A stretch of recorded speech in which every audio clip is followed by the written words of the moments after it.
अपने प्यार को पाने के लिए एक लड़की प्रोस्टिट्यूट बन जाती है। ये स्टोरी हमारी 1600s में वेनिस की है, तो उसे कोर्टिजान्स कहा जाता था। क्या अब वो अपना प्यार पा पाएगी? हेलो फ्रेंड्स, आज की हमारी मूवी 1998 की डेंजरस ब्यूटी ये एक रियल स्टोरी पर बेस्ड मूवी है। ये मूवी हमें उस वक्त की सिचुएशन को सोचने पर मजबूर कर जाती है, तो अंत तक इस वीडियो को जरूर देखिएगा। अगर आपको वीडियो अच्छा लगता है तो प्लीज इसे लाइक और कमेंट जरूर कर दीजिए। अब बिना किसी देरी के एक्सप्लेनेशन स्टार्ट करते हैं। मूवी स्टार्ट होती है और वेनिस के कनाल से कुछ कोर्टिजन जाते हुए हम देख सकते हैं। सारे लोग उनके लिए दीवाने थे।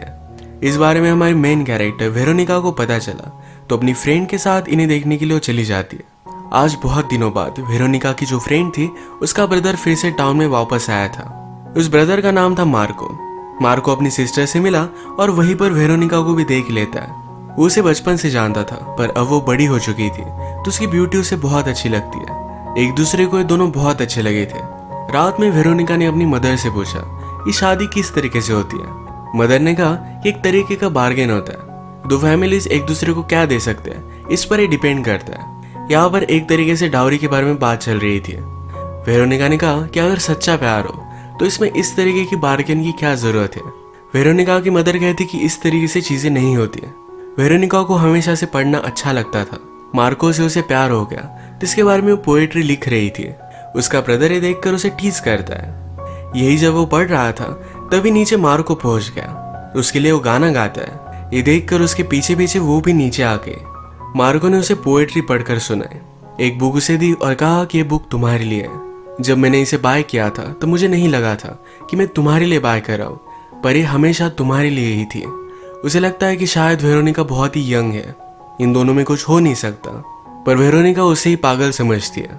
इसके बाद इन दोनों ने किस कर लिया। वेरोनिका रियलाइज करती है कि यह सब करना गलत है, पर ये दोनों अपने आप को रोक नहीं पाए। एक रात मार्को की सिस्टर की वेडिंग की पार्टी चल रही थी। उसका मैरिज एक ओल्ड मैन से कर दिया गया था। वेरोनिका को यह बहुत गलत लगा, पर मार्को ने कहा कि उसकी पोस्ट बहुत ही बड़ी है, इस वजह से चल जाता है। मार्को के फादर वेरोनिका और मार्को को साथ देखते हैं। वो रियलाइज करते हैं कि दोनों प्यार में है। वो मार्को के पास आए।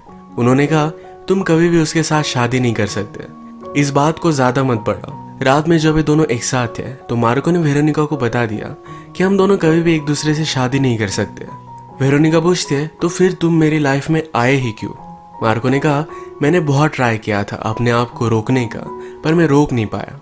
वेरोनिका कहती है तो फिर हम एक साथ ही रहते हैं, पर मार्को ये कर नहीं सकता था। मार्को कहता है कि मेरी एक ड्यूटी है जो मुझे निभानी पड़ेगी। वेरोनिका इस बात से बहुत ज्यादा हर्ट हो गई। रात में रो रही थी और उसकी मदर उसके पास आती है। उसे उसके बारे में सब कुछ पता था। मदर कहती है उसे पाने के लिए तुम उसे शादी करो, ये कंपलसरी नहीं है, तुम कोर्टिजान भी बन सकती हो। ये वेरोनिका को बहुत गलत लगा, पर मदर ने कहा कि मैं भी एक कोर्टिजान हुआ करती थी।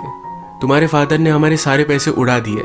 तुम्हारे ब्रदर को भी एक अच्छी जॉब लगनी चाहिए, इस वजह से तुम्हें अब अपनी फैमिली को सपोर्ट करना चाहिए। तुम्हें कोर्टिजान बनना पड़ेगा। उसने उसे समझाया कि कोर्टिजान को बहुत फ्रीडम होता है। लाइब्रेरी की एक्सेस भी तुम्हें मिलेगी जहां पर तुम सारी चीजें पढ़ पाओगी। उसकी मदर फिर वेरोनिका को ट्रेन करना स्टार्ट कर देती है।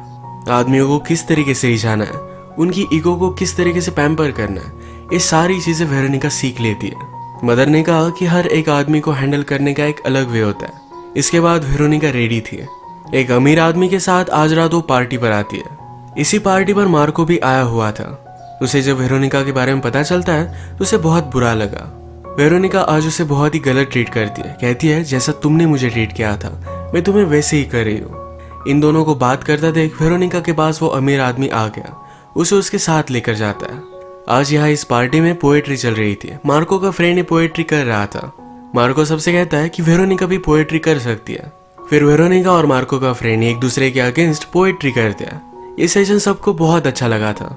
रात में वेरोनिका और वो आदमी दोनों इंटीमेट हो गए। सुबह आने पर वेरोनिका की मदर उसके पास आती है। जो भी पैसे उसने कमाए थे ये सारे पैसे उसे दे देती है। वेरोनिका को ये देखकर बहुत अच्छा लगा और इस काम के लिए अब वो पूरी तरीके से रेडी थी। उसकी ब्यूटी की वजह से उसके बहुत सारे क्लाइंट्स होने लग जाते हैं। सब लोग उसके लिए दीवाने थे। एक दिन मार्को वेरोनिका से कहता है तुम इतनी नीचे क्यों गिर रही हो। वेरोनिका कहती कि तुम जेलस हो, तुम आज मुझे पा नहीं सकते। मार्को ने कहा कि हमारे पास बहुत ही कम टाइम है, क्यों ना हम एक दूसरे की कंपनी एंजॉय करें। वेरोनिका भी उसके पास आई। कहा कि तुम मुझे पा नहीं सकते, इसमें बहुत मजा है। वो उसे इरिटेट कर वहां से चली जाती है। आज वो मार्को के अंकल के पास आई हुई थी। वो पैरालाइज्ड है पर फिर भी उन्हें बहुत ही अच्छे से ट्रीट करती है। अगले दिन वेरोनिका के घर पर मार्को एक मोर भेजता है। उसने एक लेटर भेजा था जिसमें लिखा था हर एक बेस्ट कोर्टिजान के पास एक मोर होता ही है।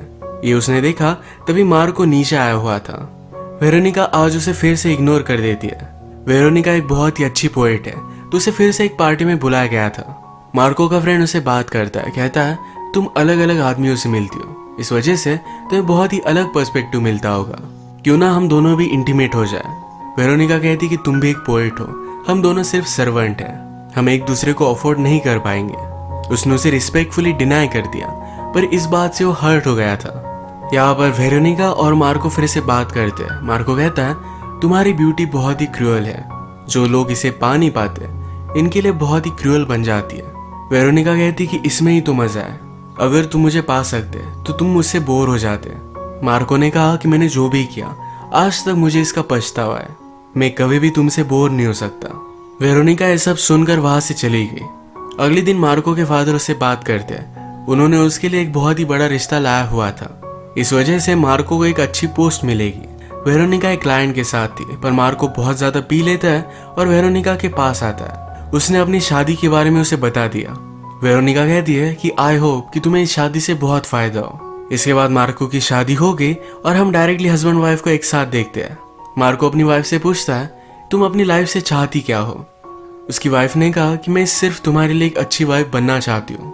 उसने भी जबरदस्ती शादी की हुई थी तो इस वजह से उसके कोई भी डिजायर्स नहीं थे।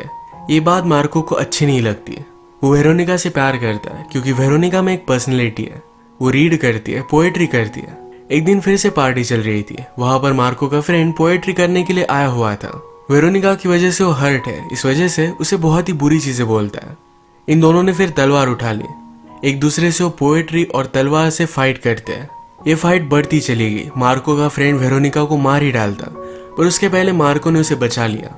मार्को फिर उसे देखने के लिए उसके घर पर आता है।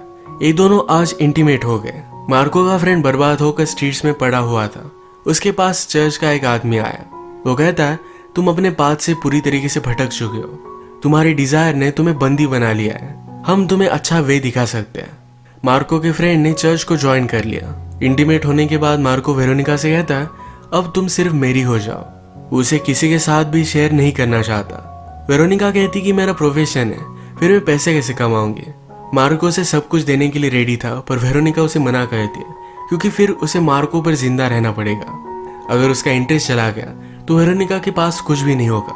वेरोनिका ने कहा कि अगर तुम मुझे सचमुच में इतना चाहते तो मैं तुम्हारी वाइफ होती, अब तुम तुम्हारी वाइफ के पास जाओ। एक रात एक सुल्तान ने वेनिस पर हमला कर दिया था। वेनिस के पास बहुत ही कम शिप्स थे, इन्हें सुल्तान के अगेंस्ट वॉर पर जाने पड़ने वाला था। मार्को रियलाइज करता है कि शायद वो वेरोनिका से फिर मिल ना पाएगा, इस वजह से उसके पास गया। वो उसे कहता है मुझे तुमसे कहने का कोई भी हक नहीं, पर फिर भी मैं सिर्फ तुम्हें अपने लिए चाहता हूँ, मैं तुम्हें कभी भी शेयर नहीं कर सकता, प्लीज मुझ पर ट्रस्ट करो, मैं तुम्हारा ट्रस्ट अर्न करूंगा, तुम मेरे साथ चलो। वेरोनिका कहती है कि मैं कोर्टिजान हूँ। मार्को ने कहा कि अब से नहीं, तुम अब से एक पोएट हो। वेरोनिका भी उसके साथ जाने के लिए मान गई थी। ये मदर देखकर बहुत ही गुस्सा हो जाती है, कहती है ये बहुत ही बड़ी गलती तुम कर रही हो, तुम्हें कोर्टिजान का बहुत ही अच्छा टैलेंट है, ये तुम वेस्ट कर दोगी। पर वेरोनिका इस बात को नहीं मानती। मार्को और वेरोनिका फिर अलग अलग प्लेसेस पर गए, एक दूसरे के साथ अपना टाइम बहुत ही ब्यूटीफुली स्पेंड करते हैं। अगर वेनिस को बचाना है तो उन्हें पेरिस की एम्परर की जरूरत है, वो अपनी शिप्स उन्हें दे सकता है, इससे वो वॉर जीत सकते हैं। तो ये एम्परर वेनिस में आने वाला था, इसके लिए मार्को को भी बुलाया जाता है। एम्परर यहाँ पर पहुंच गया। उसने कहा वेनिस की कोर्टिजान्स बहुत ही फेमस है, मुझे सारी दिखाओ।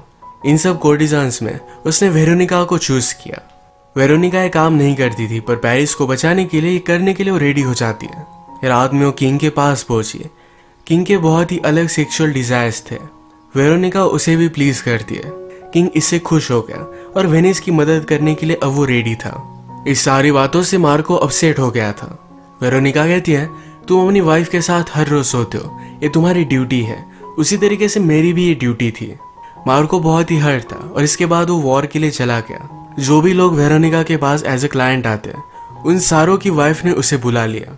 वो पूछती कि हमारे हस्बैंड कैसे, क्या वो जिंदा है। वेरोनिका ने सबको बताया पर एक्चुअल में इन्हें पूछना था कि उनके हस्बैंड को इस तरीके से प्लीज कैसे कर पाती है। वेरोनिका उन्हें सिखाने की कोशिश करती है, पर इस पर मार्को की वाइफ बहुत ज्यादा गुस्सा हो गई। उन दोनों की फाइट होने लग गई थी, पर वेरोनिका की फ्रेंड ने वेरोनिका की साइड ली। वेरोनिका को घर छोड़ते वक्त फ्रेंड ने कहा, जब मेरी बेटी बड़ी होगी तो मैं चाहती हो वो भी तुम्हारी तरह कोर्टिजान बने, तुम उसे ट्रेन करना। वेरोनिका कहती है गलत है। फ्रेंड ने कहा कि तुम्हारे पास जो फ्रीडम है यह हमें नहीं मिल पाता।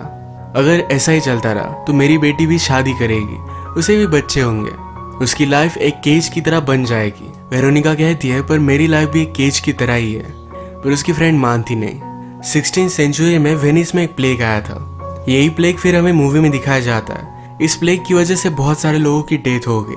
चर्च के लोगों को लगता था कि आजकल जो भी सब चल रहा है इसी वजह से गॉड उन पर नाराज है। सारी कोर्टिजान्स को उन्होंने अरेस्ट कर लिया था। चर्च के लोगों ने पूरी सिटी को कंट्रोल में कर लिया और सारी कोर्टिजान को भी अरेस्ट कर लिया था। मार्को जब वॉर से वापस आया तो क्या चल रहा है इसके बारे में पता चलने के बाद वो डायरेक्टली वेरोनिका के पास पहुंचता है। वेरोनिका अब भी सेफ थी। उसके पास आकर उसे गले लगा लेता है। उसने कहा कि प्लीज मुझे माफ कर दो। ये दोनों एक दूसरे से मिलकर बहुत खुश थे। इस प्लेग की वजह से वेरोनिका की मदर की भी डेथ हो जाती है। मदर ने वेरोनिका को जो भी बनने के लिए कहा था इस वजह से उसे सॉरी कहती है। वेरोनिका को भी चर्च के लोग अरेस्ट कर लेते हैं। मार्को अपने किंग के साथ मिलकर उसे बाहर निकालने की कोशिश करता है, पर चर्च एक किंग से ज्यादा पावरफुल हो चुका था तो कुछ भी कर भी नहीं सकते। वेरोनिका पर केस चला जाता है कि उसने अपने सारे क्लाइंट्स को अपने वश में कर लिया था। उसे बताया गया कि अगर तुमने अपनी सीन्स को मान लिया तो हम तुम्हें जाने देंगे। वेरोनिका जो काम करती है इस वजह से वो प्राउड थी तो कन्फेस करने के लिए रेडी नहीं थी। यहाँ कोर्ट में हम मार्को के फ्रेंड को भी देखते हैं जिसने कोर्ट को ज्वाइन किया था। वेरोनिका के खिलाफ वही सारी बातें बोल रहा था। मार्को ने कहा कि मेरा फ्रेंड वेरोनिका को पा नहीं पाया, इस वजह से इसका वो बदला ले रहा है। मार्को का फ्रेंड कहता है इसने मुझे भी वश में कर लिया था, इसी वजह से सारी चीजें मैंने की थी। वेरोनिका से पूछा जाता है कि तुमने ये सब किया क्यों। वेरोनिका ने कहा कि मेरे पास कोई भी ऑप्शन नहीं था, मैं शादी कर नहीं सकती थी, अलग काम करना मुझे अलाउड नहीं था। आज के दिन का कोर्ट एक खत्म करते हैं। रात में मार्को वेरोनिका से मिलने के लिए आया। वो कहता है अगर तुम पीछे नहीं हटी तो ये लोग तुम्हें मार डालेंगे, प्लीज वो लोग जो भी कह रहे हैं इस बात को कन्फेस कर दो। वेरोनिका ने कहा कि मैंने लाइफ में बहुत सारी चीजों को लेकर कॉम्प्रोमाइज किया है, अगर मुझ पर जो भी इल्जाम लगे इसे मैंने मान लिया तो मेरी सोल मेरे पास नहीं रहेगी। अगले दिन वेरोनिका कन्फेस करती है कि मेरी मदर की वजह से मैंने सब स्टार्ट किया था, पर फिर मुझे ये सब अच्छा लगने लग गया। मैंने बाकी लेडीज के कंपैरिजन में एक अलग लाइफस्टाइल चुनी जो मुझे अच्छी लगी। मैं किसी आदमी की गुलाम नहीं बनना चाहती थी। जिस तरीके से आप प्रेयर करते हो उसी तरीके से मेरा काम ही मेरे लिए प्रेयर है। अगर मैं फिर भी कल्प्रिट हूँ तो आप मुझे सजा दे सकते हो। उसे सजा होने वाली थी पर मार्को कोर्ट में उठ गया। उसने कहा कि अगर ये गुनहगार है तो मैंने भी उसकी हेल्प की थी। इस सिटी में सिर्फ मैं ही उससे प्यार करता हूँ ऐसा नहीं है, हम में से बहुत लोग उसे किसी ना किसी वे से प्यार करते हैं। मार्को ने उसे सब लोगों को सपोर्ट करने के लिए कहा। वेरोनिका को बचाने के लिए कोर्ट में उसके सारे क्लाइंट्स खड़े हो गए। इन क्लाइंट में चर्च में का एक आदमी भी था। मार्को उसके बारे में बता देता उसके पहले उसने कहा कि वेरोनिका ने इतना बड़ा क्राइम नहीं किया है, हमें रिकंसिडर करना चाहिए। मार्को ने वेरोनिका को बचा लिया था, उसे कोई भी सजा नहीं हुई। मार्को और वेरोनिका एक दूसरे को गले लगाते हैं और इसी मोमेंट पर ये मूवी एंड हो जाती है। एंड क्रेडिट में हमें बताया जाता है कि कोर्टिजान का एज बाद में खत्म हो गया। वेनिस की वॉर में जो भी लोग जख्मी थे उन्हें हेल्प करने के लिए वेरोनिका ने अपना घर दे दिया था। वो और मार्को हमेशा एक दूसरे से प्यार करते रहे। इसी के साथ ये मूवी एंड हो जाती है। अगर आपको वीडियो अच्छा लगा तो प्लीज़ इसे लाइक कर दीजिएगा। मैं बहुत सारी मूवीज लेकर आते रहता हूँ, तो प्लीज़ चैनल को सब्सक्राइब कर दीजिए और बेल नोटिफिकेशन आइकन दबाना मत भूलिएगा। हम फिर से मिलेंगे और एक नई मूवी के साथ। तब तक के लिए थैंक यू और आप अपने आप का ख्याल रखिए।